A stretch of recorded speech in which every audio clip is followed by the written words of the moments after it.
La lección que vamos a considerar en esta tarde está en pantalla. El tema es lícito y conveniente. El apóstol Pablo dedicó bastante espacio en esta primera carta a los Corintios para hacer entender a los hermanos la importancia de tener cuidado con la conciencia de los hermanos más débiles y no ser tropiezo para ellos. Y vamos a ver una lección más sobre el tema. Ya es lo último, hermanos, que vamos a considerar al respecto. Ya es la parte final del capítulo 10. Pero antes de entrar en esta parte final, quisiera, hermanos, citar una pequeña porción de un comentario de nuestro hermano en Cristo, nuestro hermano Bill Reeves, sobre el capítulo 8 y versículo 13, cuando Pablo dijo: por lo cual, si la comida le es a mi hermano ocasión de caer, no comeré carne jamás para no poner tropiezo a mi hermano. Y quisiera citar esto, hermanos, porque quiero dejar en la mente de ustedes, antes de brincar a otro tema más, ¿verdad? El punto correcto, ¿verdad? En cuanto a este tema de la conciencia de los hermanos débiles, de lo que podemos y no podemos hacer, etcétera. Y me pareció muy interesante y yo estoy muy de acuerdo con lo que nuestro hermano escribió.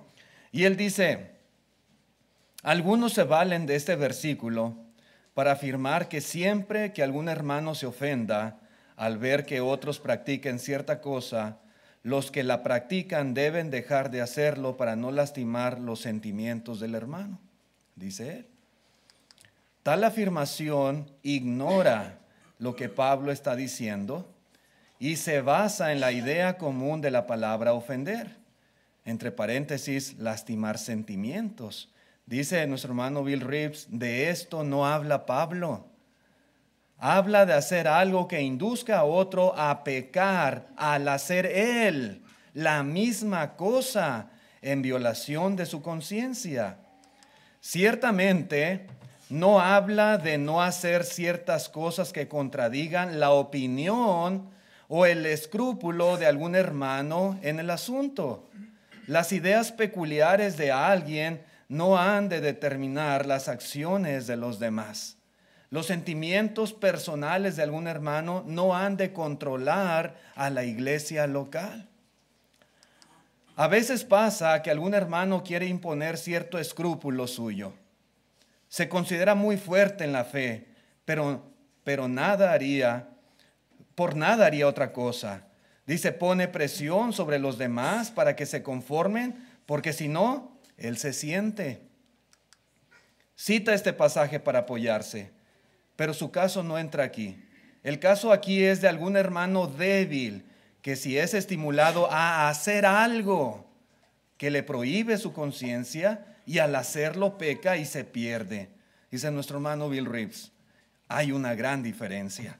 Y es verdad, hermanos, y quiero aclarar esto para que no se piense, y es mi punto, no sé exactamente cómo todos han estado asimilando, discerniendo este tema, pero no quiero que se piense que la iglesia siempre debe estar sometida, por ejemplo, a los escrúpulos o a los caprichos de algunos cuantos que sean quisquillosos o sean legalistas en la iglesia local.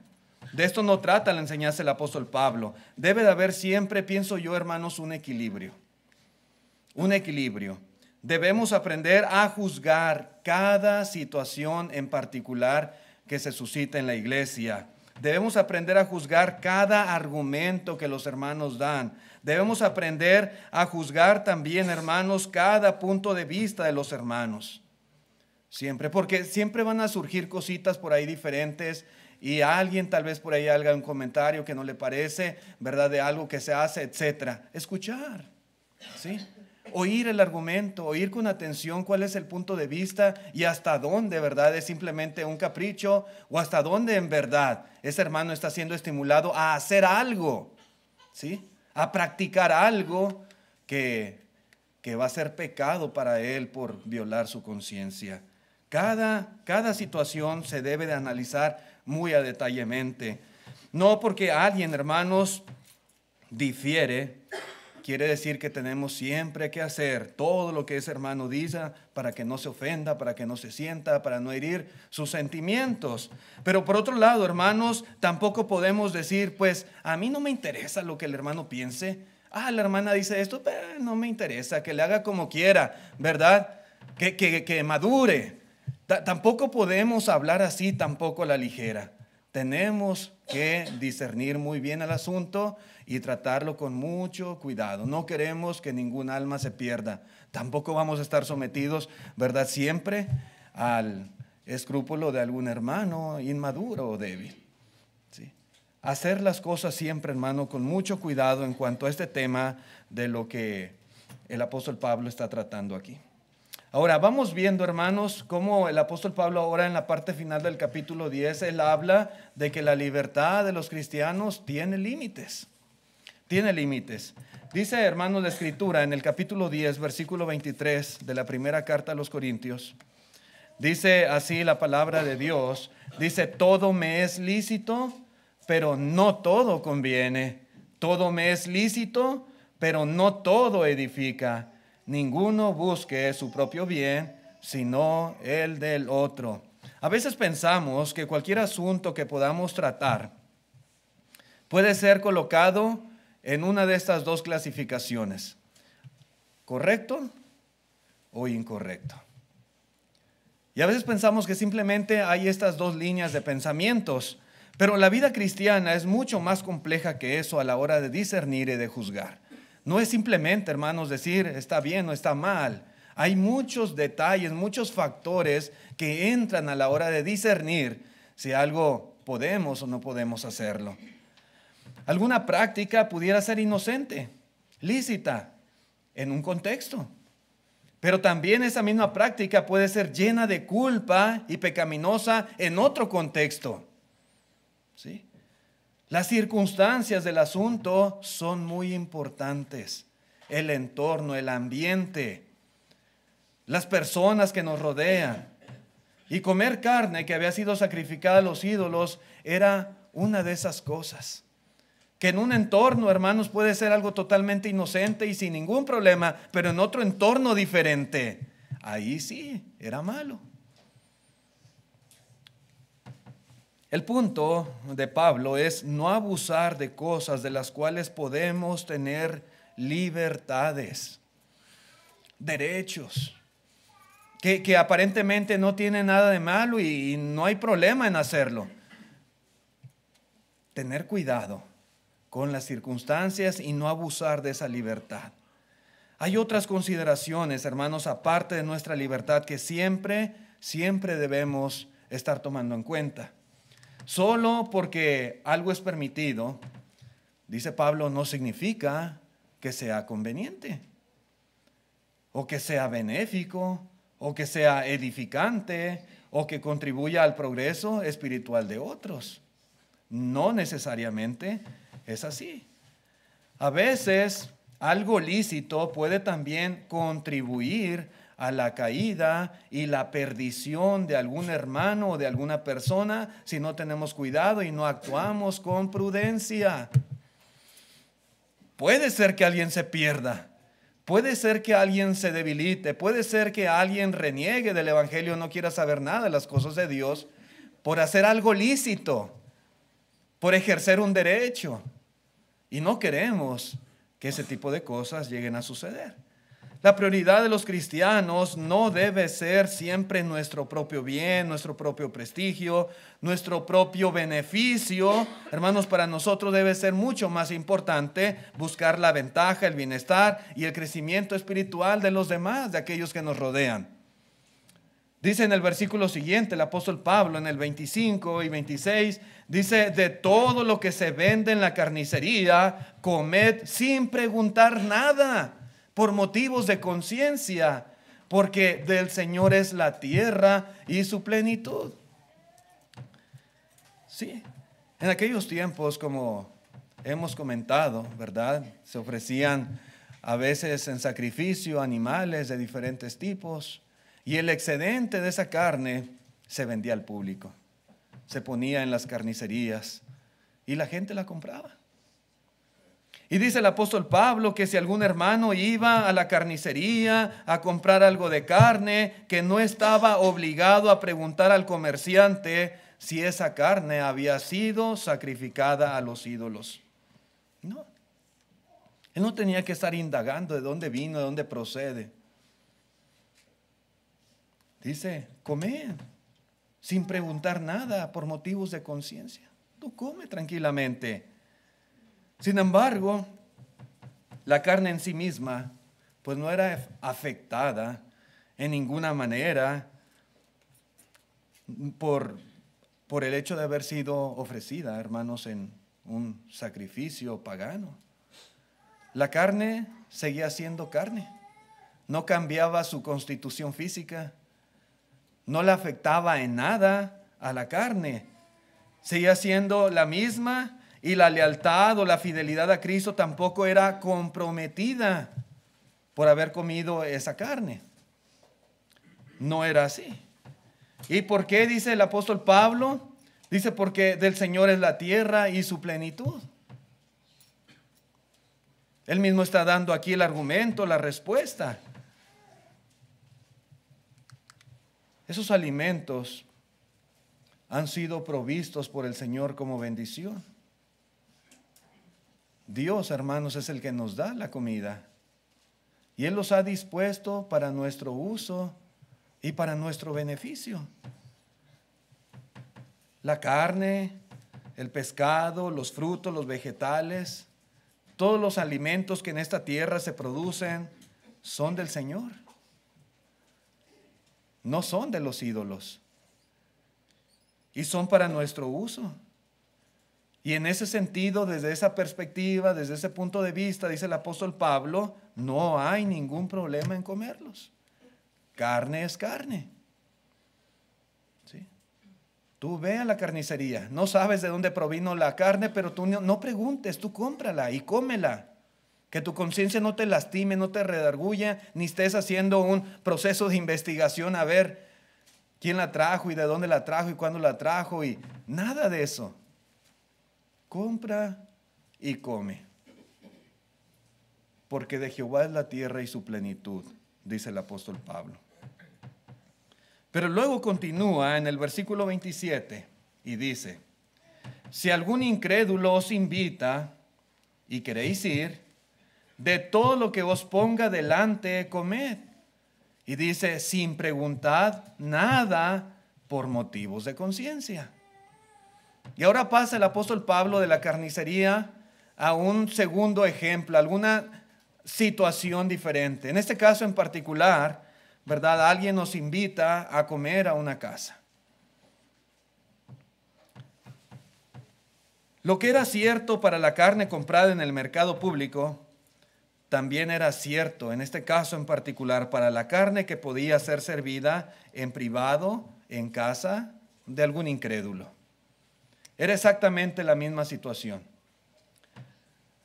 La carne que se comía en privado no estaba contaminada, fuera o no fuera ofrecida a un ídolo. Hubiera sido o no hubiera sido.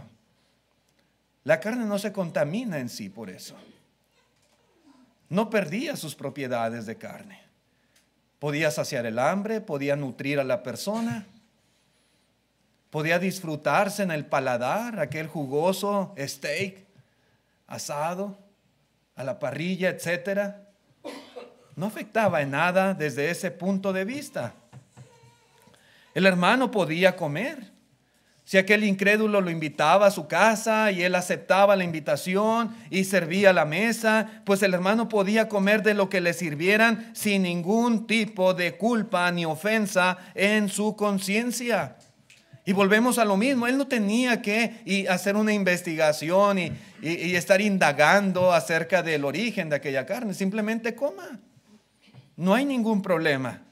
Él podía tranquilamente, sin necesidad de preguntar de dónde procedía esa carne y disfrutar de la invitación y la comida puesta en la mesa. Y es que el cristiano, hermanos, no ofrece ningún homenaje a algún ídolo por el simple acto de comer la carne. La idolatría es más que eso. La idolatría es un acto que involucra la mente y que involucra también el corazón. La idolatría no es un mero acto mecánico de comer carne. Por comer aquel platillo que le pusieron en la mesa no quiere decir que ya se convierta en idólatra. Para que fuera idolatría tendría que estar involucrado el pensamiento, el corazón.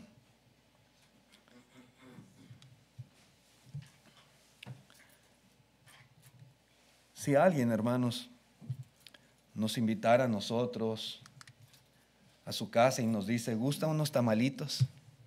¿Qué le diría a usted? Le ponen ahí a la mesa el plato con tamales, y hay frijolitos, y hay ahí atolito, y hay ensalada. Y ¿qué le diría a usted?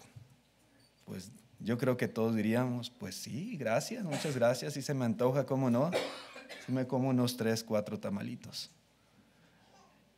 Vamos a estar preguntando, indagando, vamos a estar investigando. No, pues uno va y come. A lo mejor no es cristiano el que nos invita, pero pues son tamalitos. Y los disfrutamos. Y eso es lo que está diciendo aquí el apóstol Pablo. Pero hermanos, ¿qué diría usted si alguien le dice, ¿gusta unos tamalitos de los que ofrecimos en el altar de muertos? Ahí ya cambia la cosa. Y son los mismos tamalitos. Las mismas manos los prepararon, los mismos ingredientes, la misma carne, todo es lo mismo. Pero le dicen, fueron de los que pusimos en el altar, de los que ofrecimos a los muertitos. ¿Gusta comer con nosotros? Ahí es diferente. Yo sé que aquí en Estados Unidos no está tan arraigada esa tradición. No me ha tocado ver alguna familia mexicana que haga esto, pero allá en México es más común. En estas fechas pasadas de los 1 de noviembre, la gente celebra a los muertos y hace altares, ¿verdad? Y prenden ahí veladoras y ponen flores y ponen las fotografías de los muertos, y la creencia de la gente es que los muertos vienen del más allá. Y les ponen caminitos de flores de cempasúchil y los dirigen hacia el altar, y en el altar ponen toda clase de alimentos, y ellos vienen a disfrutar de los alimentos que en vida les gustaban. Y ahí están aquellos ricos platillos ahí en el altar, y ya después de algunos días pues ya quitan todo eso y pues no tiran la comida, hay que comerla. Pero ahí, ¿qué tendríamos que decir? Ahí la respuesta es no, muchas gracias, pero no puedo comer de estos tamalitos con usted. Mire, dice el apóstol Pablo en el verso siguiente, verso 28, dice, mas si alguien nos dijere, esto fue sacrificado a los ídolos, dice Pablo, no lo comáis, por causa de aquel que lo declaró y por motivos de conciencia, porque el Señor es la tierra y su plenitud. La conciencia, digo, no la tuya, sino la del otro. Pues ¿por qué se ha de juzgar mi libertad por la conciencia de otro? Vemos que aquí la cosa es diferente. Te invitan a comer, ve y come, y no preguntes nada, y tú disfruta lo que te pongan en la mesa. Pero si te dicen, vente a comer de esta comida que ofrecimos al Dios, al ídolo, dice, no lo comas. No lo comas. Si al cristiano se le informa que esa carne ha sido ofrecida para homenajear a algún ídolo, el cristiano no puede tener nada más que ver con ella.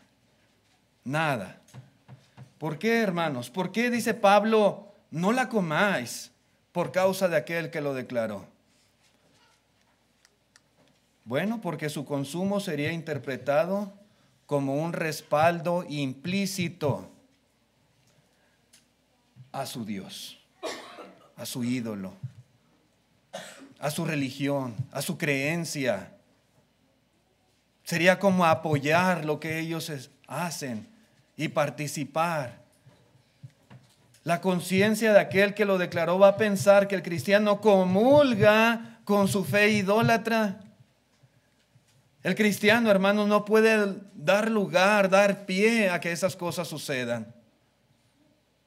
Si dice, sí, claro que sí, pero fue ofrecida al ídolo, no hay problema, vamos a comer. Él va a pensar, pues él también cree en el ídolo. Él cree igual que yo. Pensamos de la misma manera. Él acepta lo que yo hago. ¿Sí? Y no podemos hacer que nuestras acciones produzcan esos pensamientos en las demás personas. Aquí vemos, hermanos, nuevamente cómo la libertad tiene límites. Tenemos libertad de comer carne, no hay problema, pero hay circunstancias donde no es apropiado y tenemos que restringirnos, que limitarnos para evitar malos entendidos o que la conciencia de otro hermano o de otra persona pues tenga un concepto incorrecto. La libertad nuestra puede y debe ser afectada por la conciencia de otras personas. A veces y va a ser necesario renunciar, hermanos. A veces será necesario renunciar a algún derecho, alguna libertad que tengamos para evitar censuras y para evitar traer deshonra a nuestro Dios con nuestras acciones. Dice en el verso siguiente, en el versículo 30, y si yo con agradecimiento participo, ¿por qué he de ser censurado por aquello que doy gracias? Si alguien dijera esto, alguien argumentara, pues ¿por qué? Porque a veces nos defendemos y dice, pero ¿por qué? Si yo puedo. ¿Por qué me limitan? Es injusto. Yo hago mi oración, yo le doy gracias a Dios por esta comida. ¿Por qué he de ser censurado, condenado por comer? Bueno, la respuesta es sencilla.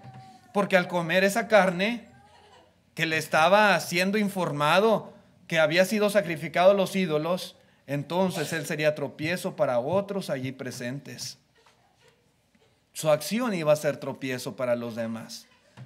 ¿Y qué honra puede haber en ello? ¿Cómo sentirse tranquilos en la conciencia? ¿Cómo sentirse orgullosos de ser tropiezo para otras personas por causa de nuestras acciones y por ejercer nuestros derechos y libertades? No hay honra en ello.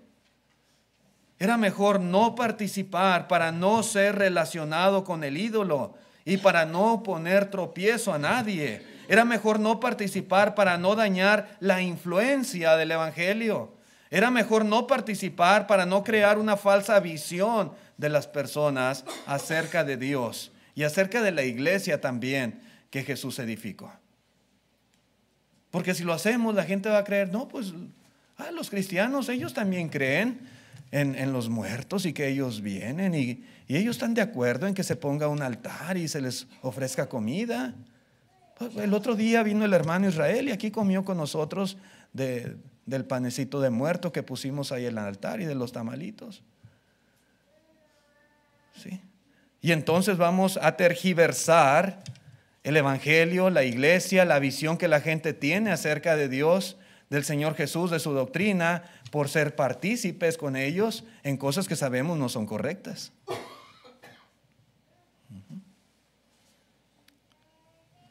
Entonces, en ese sentido, hermanos, debemos tener cuidado. Nuestra libertad tiene límites. Pero continúa el apóstol Pablo y en la parte final del capítulo 10, él hace como un pequeño resumen y él nos da algunos principios fundamentales para la vida cristiana en cuanto a este asunto se refiere. Él concluye con 4 cosas, 4 puntos básicos que deben de regir la vida cristiana. El primero de ellos lo encontramos en el versículo 31 y tiene que ver con el hecho de que todo lo que hagamos sea para la gloria de Dios. Dice él en el versículo 31 de 1 Corintios 10, si pues coméis o bebéis o hacéis otra cosa, dice, hacedlo todo para la gloria de Dios. Punto número 1, todo lo que hagamos debe de ser hecho para la gloria de Dios. Dios necesita ser glorificado en nuestras vidas, nuestras acciones, nuestro ejemplo, en todo lo que hagamos. No debe haber cosa alguna en la que participemos que vaya a generar descrédito o deshonra para Dios, para su palabra, para su iglesia, etcétera, etcétera. Nada de eso. A veces hay algunos que llegan a decir, pues yo no veo nada de malo en tal cosa, y se defienden. Algunos dicen, si no pueden convencerme de que esto es pecado, pues yo lo voy a seguir haciendo porque a mí me gusta. Y reducen, hermano, la vida cristiana a una mera posición defensiva. Nuestro gusto personal es el punto. Siempre ha de subordinarse a lo que conviene a la gloria de Dios. No es nada más pensar, es que a mí me gusta, tienen que convencerme, si no yo no cambio. Pero ¿está trayendo gloria a Dios? ¿O está afectando de alguna manera la imagen de Dios, del evangelio, de la iglesia? ¿O está afectando la vida de otras personas? Hay que considerar, hermanos, otros factores también. Debemos vivir nuestras vidas para mostrar que todo se trata de agradar a Dios. Debemos ser luz en el mundo para que los hombres glorifiquen a Dios al ver nuestras obras, nuestras vidas, nuestro ejemplo, etcétera, etcétera. Ese es el punto aquí primero que nos deja en claro Pablo. Comamos, bebamos o lo que hagamos, que siempre traiga gloria y honra a nuestro Dios. El segundo punto que menciona Pablo es que no debemos de ser tropiezo. Dice el verso 32, no seáis tropiezo ni a judíos, ni a gentiles, ni a la iglesia de Dios. No se trata nada más de los hermanos aquí en la congregación. Pueden ser hermanos en otros lugares o pueden ser inclusive personas del mundo. Ser tropiezos para ellos. Pues no. No debemos tener mucho cuidado con esto. En México, por ejemplo, y sobre todo para el sur, y tal vez en Centroamérica, no sé, nunca he estado en Centroamérica, pero es muy común, ¿verdad?, que las hermanas, por ejemplo, no usen pantalón como una prenda ordinaria de vestir. Eso es muy común. Aquí es más común que las hermanas usen pantalón. En realidad la Biblia no habla de un tipo de prenda exclusiva porque los pantalones no existían y los hombres usaban pantalones cuando fue escrita la Biblia, el Nuevo Testamento. Jesús no usó pantalones ni los apóstoles, pero en México, por ejemplo, es muy común que las hermanas usan solamente faldas y vestidos. Pero si uno va a México, ¿verdad?, y va, no sé, al sur del país y dice, no, pero a mí no me interesa que usen, yo voy a llevar mis pantalones, dice la hermana. Bueno, puede decir, pues yo no veo nada de malo, que me comprueben que es pecado. Comprueben a ver el texto, ¿dónde dice el texto? Y si no me lo comprueban, a mí no me interesa lo que ellos piensen, yo así voy a ir vestida. ¿Ok? Bueno, nada más está pensando en sí mismo. No está pensando en los demás. Dice el apóstol Pablo, no debemos de ser tropiezo, ni a judíos, ni a gentiles, ni a la iglesia de Dios, ni a los hermanos. No debemos hacer nada que perjudique la fe de las personas, haciendo que se alejen de Cristo, por ejemplo. No. El propósito de todo cristiano debe ser el de no poner tropiezo delante de nadie, de ninguna persona, ni dentro ni fuera de la iglesia. Nuestros pasos en todo, hermanos, deben de procurar no solo la satisfacción nuestra, sino también el progreso o el bien de las personas que nos rodean. El cristiano no debe hacer nada que impida la entrada del inconverso en el reino de Dios. Tampoco debe hacer nada que cause la caída del cristiano de la gracia de Dios. Nada Que nuestras acciones, nuestra conducta, nuestro ejemplo no motive a nadie a alejarse de Dios. No debemos de ser tropiezo. Dijo el Señor que el que fuere tropiezo, uno de esos más pequeños, dice, mejor le fuese que se atase a una piedra de molino y se arrojase al fondo del mar. En el verso 33 el apóstol Pablo da un tercer punto importante que debe regir la vida cristiana, y es no buscar nuestro propio beneficio. Dice, como también yo en todas las cosas agrado a todos, no procurando mi propio beneficio, sino el de muchos, para que sean salvos. Así debemos de pensar. Es decir, hermano, hermana, no se limite a hacer lo que es bueno para usted solamente. Haga lo que es bueno también para los demás. Enfóquese también en ello. Piense siempre en cómo está ayudando o en cómo está contribuyendo usted a la fe de otros, o cómo puede ayudar y contribuir en el crecimiento espiritual de las demás personas.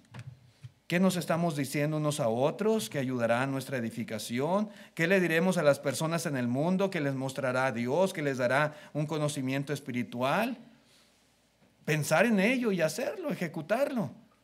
Cuando uno está preocupado por la salvación de aquellos que nos rodean, entonces no cuesta trabajo hacer esto que dice Pablo. No cuesta trabajo renunciar muchas veces a ciertos derechos o libertades. No, porque yo quiero el bien de él, de ella, yo quiero que se salve. Y si esto que yo hago puede ser tropiezo, pues no lo voy a hacer. Le voy a ayudar para que se convierta o para que permanezca fiel. Y voy a enseñarle. Los hermanos, todos tenemos que crecer y madurar espiritualmente y crecer en el conocimiento, pero en la iglesia siempre va a ser así. Que unos tendrán más tiempo, unos están pues más estudiados en cuanto a la palabra de Dios, otros no tanto. Unos tienen una fe más fuerte, otros no tanto. Unos tienen convicciones bien sólidas, otros no tanto. Y va a haber de todo. Entonces, a veces va a ser necesario ponernos al nivel de los hermanos que están a nuestro alrededor y ayudarles con nuestro ejemplo, con nuestras acciones, mientras ellos maduran y crecen y disciernen mejor las cosas. El último punto, hermanos, imitemos a Pablo y a Cristo. Y esto ya se encuentra al principio del capítulo 11, que viene de la mano con lo que dice aquí el apóstol Pablo en el capítulo 10. Dice, sed imitadores de mí, así como yo de Cristo. Y básicamente aquí es donde cierra el apóstol Pablo, pues toda esta enseñanza relacionada a los sacrificados, los ídolos. No hay nada más en contra del ejemplo y el amor de Cristo que vivir para uno mismo y dañar a los demás. Jesús no hizo esto. Jesús no vino para ser servido, sino para servir y dar su vida en rescate por muchos. Él no vino a lastimar, no vino a dañar, no vino a destruir. Él vino a salvar. Cuando nosotros, hermanos, no seguimos este ejemplo y hacemos lo contrario, nos preocupamos solamente por nosotros mismos, sin importar el daño que podamos causar a otros, no estamos siguiendo el ejemplo de Cristo, no estamos siguiendo sus pisadas. No hay en nosotros el mismo sentir que hubo en Cristo Jesús. No debemos actuar así. El Señor se sacrificó a sí mismo, sufrió daño, sufrió pérdidas por el bien del mundo, por rescatar a las almas. El apóstol Pablo, por su parte, también había dicho a los hermanos que no se aprovechó de los muchos derechos que tenía. Inclusive, hermanos, de los derechos ordenados por Dios, como era el recibir sostenimiento para predicar el evangelio. Él estuvo dispuesto a renunciar a sus derechos para que el evangelio no fuera entorpecido y las almas pudieran ser salvas. Pablo imitó la vida de Cristo, y nosotros hacemos bien en imitar a Pablo porque él imitó a Cristo. Él dice, sed imitadores de mí, así como yo lo soy de Cristo. Así que nosotros también tenemos que imitar ese mismo proceder, sacrificándonos por los demás, entregándonos por los demás, viviendo con la preocupación por el bienestar espiritual de los demás. Cuando lo hacemos así, estamos imitando a Pablo y por consecuencia imitando a Cristo desde la perspectiva, el punto de vista en el cual Pablo dijo estas palabras. Así que hermanos, pues ojalá que lo que hemos considerado sobre este tema, ¿verdad? Pues nos ayude en nuestro crecimiento espiritual, nos ayude a discernir cuando a veces no sabemos con exactitud cómo actuar ante cierta situación que se da entre los hermanos, la iglesia, etcétera. Que nos ayude, hermanos, para ser mejores, para gloria de Dios y beneficio de nuestros hermanos. En pantalla está el plan de salvación. Nos acabamos de invitar. Hoy estamos aquí reunidos la iglesia y hoy es el día de salvación. Y hoy, si usted quiere, si usted desea, hoy puede obedecer el Evangelio y ser bautizado para perdón de sus pecados. Y le hacemos la invitación de todo nuestro corazón. No quisiéramos que se fuera en esta tarde a casa sin haber obedecido el Evangelio de Cristo. Le invitamos. Vamos a cantar el himno de invitación que nuestro hermano Higinio ha preparado, himno 244.